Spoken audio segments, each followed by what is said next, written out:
Yan, guys, nagtinola ako. Makahigop man lang ng mainit na sabaw kasi ang lamig dito sa Batangas ngayon. Makulimlim at nag-uulan. Yan o, tinola. Tinola, tas nilagyan ko ng itlog. Yan, tinolang may itlog. Yan ang masarap na mga luto. Tapos ito yung ating malunggay. Lalagay ko mamaya-maya.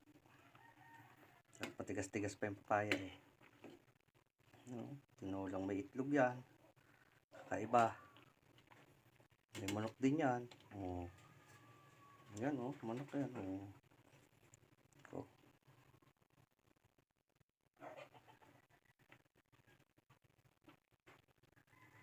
Hulog ko na yung malunggay. Yan oh. Kasi paluto na siya. Kulay ang ating tinola na may itlog.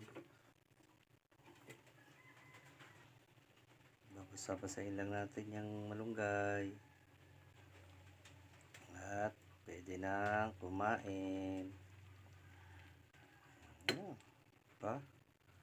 Ayos din naman eh, tinolang may itlog. May laman ah, may itlog pa. Sarap humigop ng mainit na sabaw.